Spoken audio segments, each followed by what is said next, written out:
All right, everybody, let's go to the news.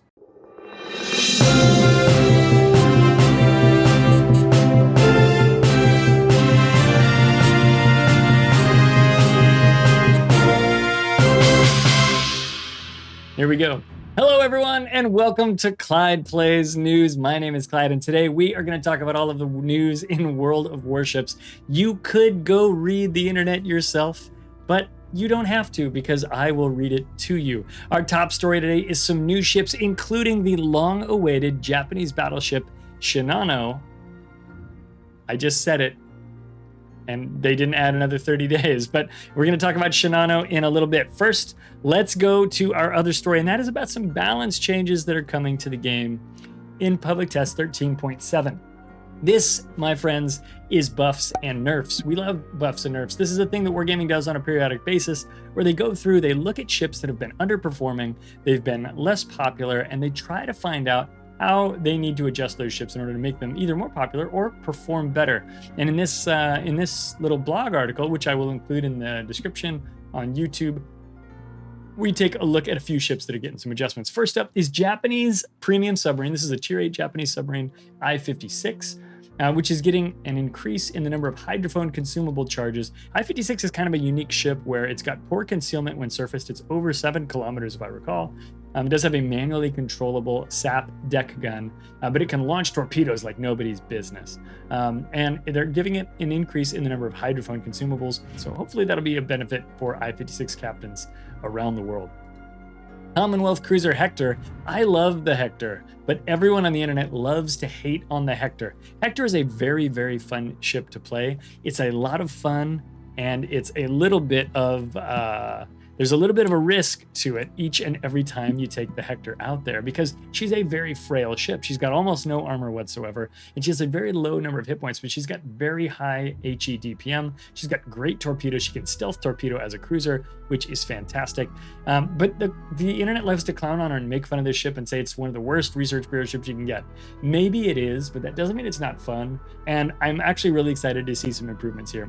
I don't think this is going to make Hector a popular cruiser. It's not going to suddenly be the #1 choice for players all over the internet looking to pick up their next tier 9 research bureau cruiser, but I do think it'll help for people like me who've already picked up the ship because they thought it was so much fun, or for folks who might be considering it and were kind of put off by what they've read online. There are very few players who've actually played this ship, so make sure when you're reading an opinion about Hector online, you're reading it from somebody who actually has played it, because a lot of people are just parroting things that somebody else told them, and they have no idea what they're talking about. Let's talk about the buffs that the ship's going to get, because it does need buffs. I will grant them this. This is losing the repair party consumable, but before you panic, instead of a repair party, it's getting the specialized repair team's consumable. It's getting a super heal, whereas before it had a more standard heal.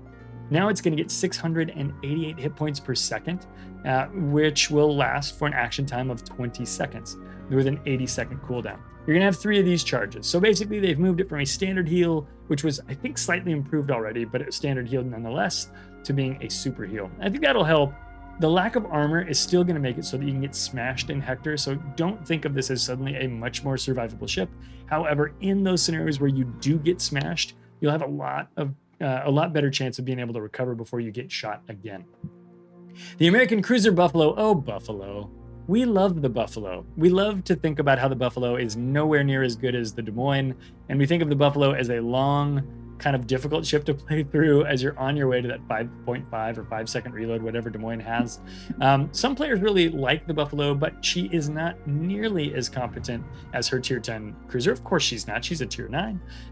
And I did find Buffalo really challenging to play as a new player. I think these buffs in here are minor, but well placed. She's gonna get a main battery reload buff from 11 seconds down to 10, and it's gonna get the fire control system for the base, the non-upgraded range of the fire control system is gonna go from 14.1 to 14.4 kilometers, which is a 0.3 kilometer increase. The researchable gunfire control system is also getting an increase in range from 15.6 to 15.8. And the rudder shift is actually getting a lot better. This is actually really kind of a big deal for this cruiser. It needs to dodge things in order to stay alive.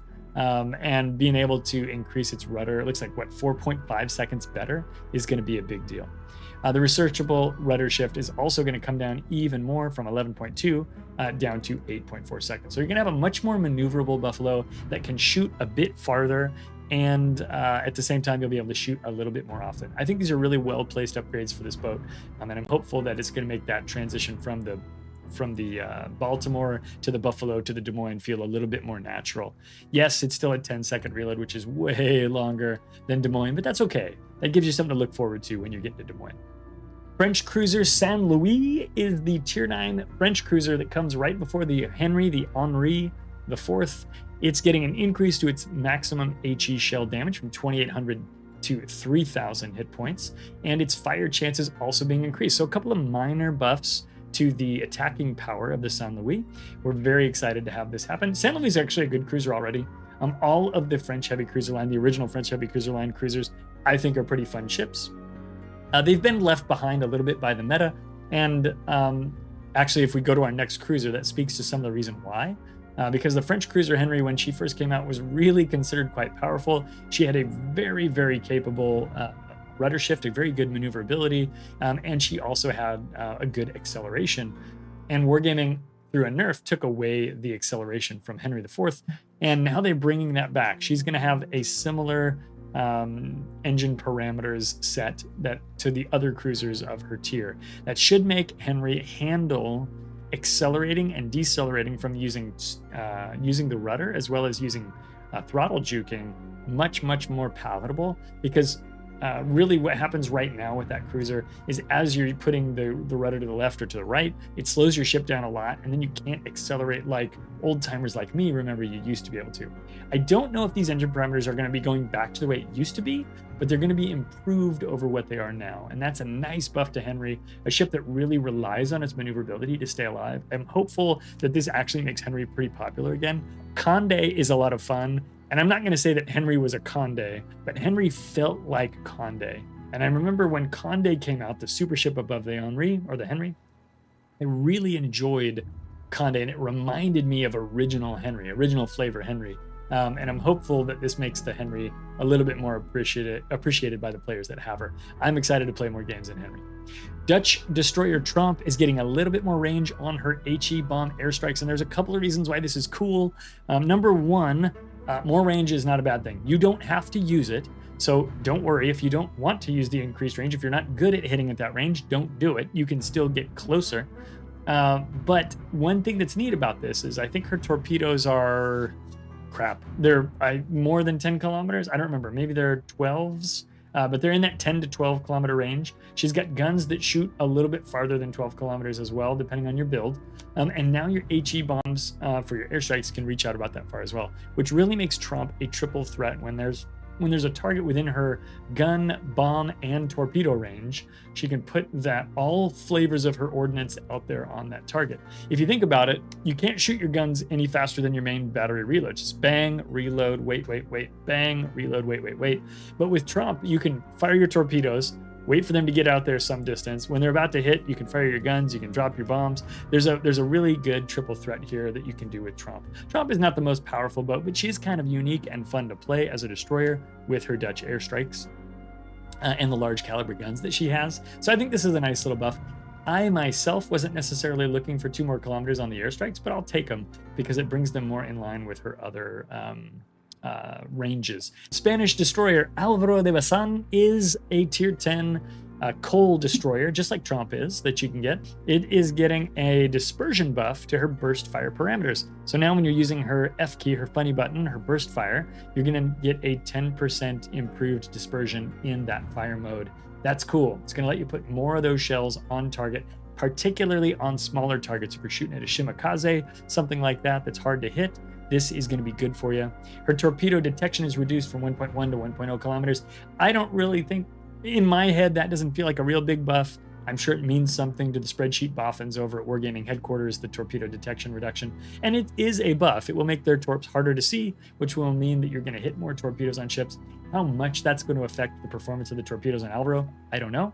I do like the torpedoes on Alvaro. They're slow, but they go a long range. and they reload, I think, quick enough. And so being able to use those slightly more effectively is not going to be a bad thing. But I never thought, man, if only my Bazan's torpedoes would be slightly less detectable, then it would be a really good ship. We'll have to see how this plays out for players. But I don't think most players are going to really notice that, but it will have an effect on the way the math works out. Next, the Italian battleship Ruggiero di Lauria, tier 10 boat. It's got the anti-aircraft range here, dual purpose. I don't know why I'm talking like this. It's got dual anti-aircraft range of the dual purpose 135s is going to be increased from 4.6 to 5.2 kilometers. And the damage within this range remains unchanged. So you're going to get a little bit more range on some of your AA guns. The overall continuous damage value has decreased from 353 to 318 because of the increased range. So what they're going to give you is more range. You're going to be able to affect a larger area of the ocean with the AA guns, but you are going to do a little bit less DPM in that same range. The Italian supercruiser Piemonte is getting some changes as well. It looks like it's also the aircraft, right? We're going to get an increase. It looks like it uses the same guns, and so we're seeing the same range increase and then a similar DPM decrease. That's what we've got for buffs and nerfs right now. So let's jump over to our next news story. Now this one is about a whole bunch of stuff, just kind of the what's coming next here in World of Warships. Let me pull up the window here. Early access to the Pan-American battleships is coming in 13.8, which is, I think, our next patch. This will include the Tier 8 Ipiranga, the Tier 9 Los Andes, and the Tier 10 Libertad, which are coming. These have powerful 234mm secondaries. Those are basically like Goliath mains as your secondaries, similar to what we see on the Tier 8 dockyard battleship, the Atlantico. In addition, they are able to heal up quite nicely after some close quarters combat with an improved repair party. You won't want to miss out on the line's combat instructions, which improve the range, damage, and reload times of those already impressive secondary guns. We're going to get this cool Pan-American battleships flag, which I think looks pretty good. Let's jump down here to this operations update. This is probably something that I think a lot of folks are going to be really excited about. It says, we're excited to finally give you more information about operations. We have expanded the list of eligible tiers you can use in certain operations. Starting with update 13.8, you'll be able to use 6 through 10, or tiers 6 through 10 ships, as well as super ships in operations. 6 operations, so not all of them. Of course, we don't plan to stop here. In future updates, we'll continue to update operations, so keep following the news. And I think you can keep following it right here. Clyde Plays News. Let's go. I mean, it'd be weird if I didn't say that, right? Clan Battle Season 27, nicknamed ASP with a P, is coming. It's going to be 7v7 with Tier 8 ships. As in previous seasons, there will be restrictions on some of the ships. This allows us to promptly react to the state of the season. For general restrictions, it's going to be destroyers, battleships, and cruisers only, with only 1 battleship per team. Now, if you guys are participating in clan battles this season, we are doing Tier 10s. We've got 2 battleships, which used to be years ago, the way they ran a lot of the seasons. And then for a while there, we went to a single battleship kind of mode to encourage, I think, more cruiser play. I don't know exactly the motivation, but this season's been kind of interesting to go back to a 2 battleship scheme. And I'm actually a little bit bummed that we're not going to have a 2 battleship Tier 8 scheme, but we'll have to see what we can do. Maybe there's some heavier cruisers we can take. Nebraska, Lenin, and Vladivostok are restricted. They cannot be taken into clan battles. There's a limit on the number of Cherbourg, Bayard, and Congresses. A team cannot have more than 1 of those ships, of that set of 3. A limited number of Cossack, Cossack B, Kid, Zuke. 1 team could not have any more than 2 of those ships. And a limited number of Fantasque, Le Terrible, Kiev, or Split. A team cannot have more than 2 of those ships either. We're going to see New Dawn, Trap, Sea of Fortune, Tears of the Desert, Trident, Loop, and Haven, with pretty common cap timings. 30 seconds is pretty common. We are going to have Brawls in 13.8 as well. They're going to have a 4v4 Tier 9 Brawl with only battleships, a 5v5 Tier 10 Brawl with only, I guess, with anything except for submarines and carriers. Divisions up to 5 players in Brawl number 2, divisions up to 4 players in Brawl number 1, and then Tier 8s with battleships, cruisers, and destroyers, divisions up to 4 players, 4v4. So we've got some Brawls coming up for fans of the Brawls. Before Shinano, we're going to talk about La Pampa. Now, La Pampa is a Pan-American destroyer. and it is going to be the highest tier Pan-American destroyer that we have in the game. We've got the Jurua in the game now. If you speak, is that a Brazilian ship? If you speak Portuguese, if I'm right about that being Portuguese, hit me up with how to pronounce that in the comments down below. Here's La Pampa. There's a section of Argentina known as the Pampas. It is an area with very fertile grasslands.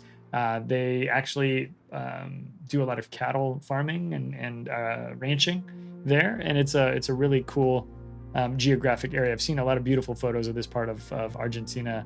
We studied a little bit in college, actually, in some Spanish American literature courses, and I recommend you look up La Pampa or Las Pampas.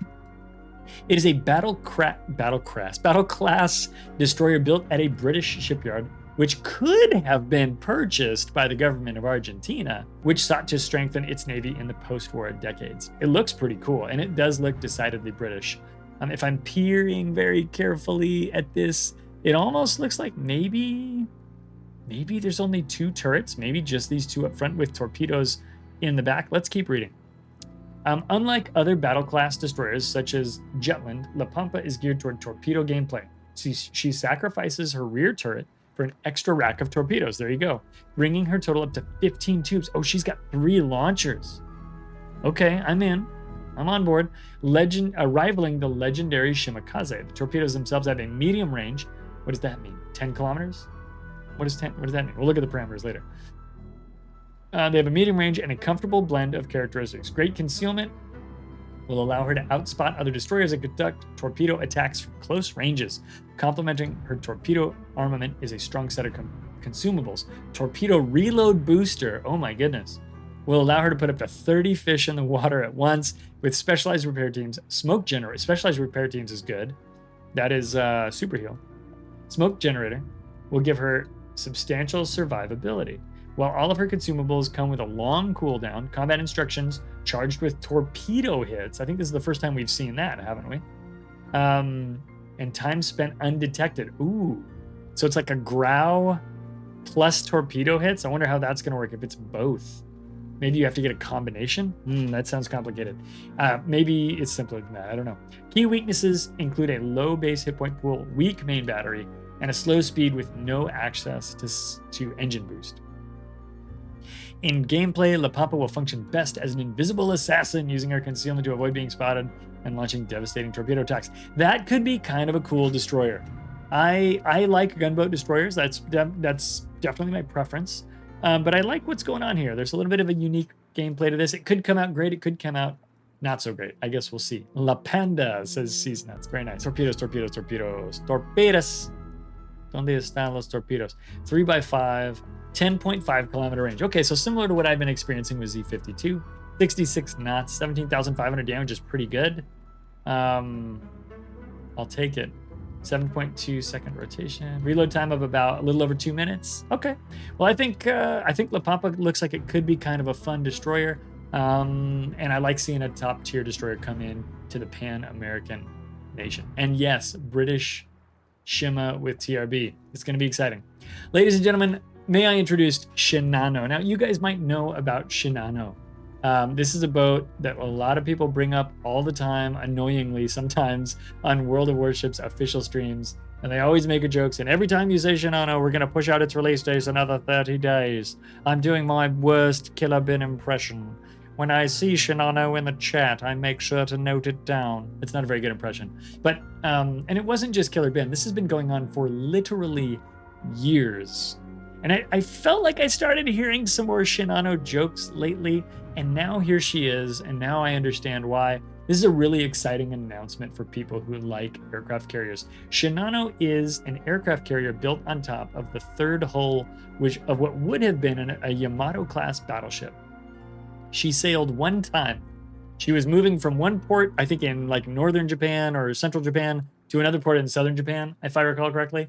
And while she was on her way, she was sunk by, I think, a submarine called, sunk by the USS Archerfish, which is a US submarine. Shinano basically got sunk on the very first time she ever went to sea. So we never got to see what kind of terror she might have become. Really interesting story. I'm not a naval historian. I don't know everything there is to know about Shinano. But I do recommend that if you're interested in that kind of stuff at all, you look it up. It's a really interesting ship, and if this is the first time you're hearing about it, I think it's a cool kind of story. The story is very short, though. You know, she was built in secrecy. I think there's only like 1 or 2 photographs of the ship that exist in the world, and then she was sunk by Archerfish out there.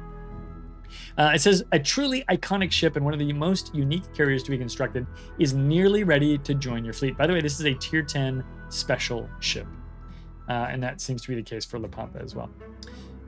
Reflecting her beginnings as a Yamato class battleship, Shinano features a drastically different set of features compared to most aircraft carriers. Unlike other carriers, Shinano behaves similar to battleships when it comes to fires and floods. Oh, that's interesting. She's going to have some weaknesses, meaning they will last longer but deal less damage per second. Complementing this, Shinano does not feature the typical long-duration aircraft carrier fire damage control party. It will last for a shorter period of time, but also reloads much more quickly. In terms of armor, Shinano features improved plating, 27mm for extremities, as well as an armored deck. However, unlike her sister Yamato, her citadel protection has been weakened during her conversion and is susceptible to enemy battleship fire. To be fair, Yamato is also susceptible to enemy battleship fire. I actually just now saw Archerfish in here. I had not scrolled this far down in this article. I am legitimately surprised to see this right here. I did not know this was in the article. How exciting for me. We'll get there in a moment. In battle, Shinano will benefit from an aggressive captain willing to make use of the ship's armor and the tactical squadron's smoke curtain generator, oh cool, to take aggressive positions. Due to the small size and the high alpha strike of Shinano squads, fast plane cycling from relatively close range is key to maximizing her damage output. Wow. Well, I never ever thought this boat was coming out, but I also knew that someday this boat absolutely had to get together, have a few As Hujam points out, it never got to sea trials. There's like no information about this carrier out there. Even the Japanese don't have a lot of information about it. And so it's really kind of interesting how little we know about it. 71,000 hit points in a carrier. That feels like a lot. I actually don't know. 27 knots. I mean, this is going to be great. She's going to have tactical dive bombers, torpedo bombers. I don't know if it's going to be great or not. It's going to be interesting to people who love this kind of thing. Tactical dive bombers, torpedo bombers, and Skippy boys with AP bombs. Well, there is Shinano Archerfish. I did not know Archerfish was going to be in this article because I just didn't scroll enough when I added it to the OBS scene. This is a Baleo class submarine. The Archerfish is famous for sinking the largest warship ever sunk by a submarine, Japanese carrier Shinano, which was also the largest carrier of the World War II era. Of course, Shinano wouldn't be complete without her nemesis being added to the game. That's a great line. The third tier 10 US Navy submarine to be added. Archerfish features some key differences from her systems. While Gato relies heavily on unguided torpedoes, Balao has the comfortable jack of all trades. Archerfish will lean into short-range homing torpedoes, while her unguided torpedoes will have lower range and damage compared to her sister submarines. While her torpedoes have an individually fast reload, unlike other American submarines, Archerfish will only reload 1 torpedo at a time for her front and rear torpedo sets. Oh, interesting. Okay. As a first for a submarine, Archerfish also possesses combat instructions, which will charge while she is spotted by the enemy ships. While she is spotted by enemy ships, but also torpedo and main battery gun hits can contribute. Oh, weird. So you want to be spotted to charge it up.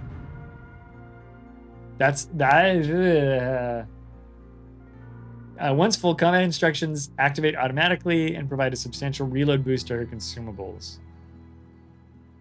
I guess because she's got low range torpedoes, they're saying, look, sometimes you're going to get spotted.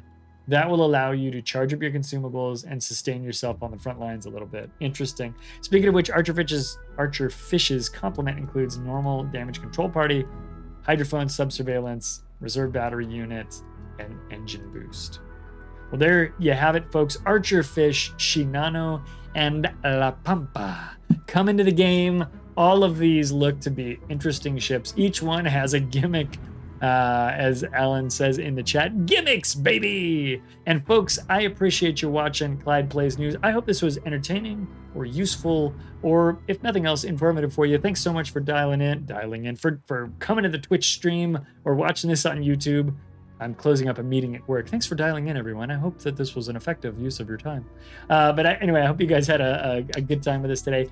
if you have thoughts on these ships, hit me up in chat on Twitch right now, or hit me up in the comments on YouTube down below, and I will I'll try to respond to them. We'll talk about stuff. Thank you so much for watching Clyde Plays News. We will catch you in the next one. Until then, be cool, be nice, and we'll see you out there. Goodbye, everybody. This has been the news on Clyde Plays Live.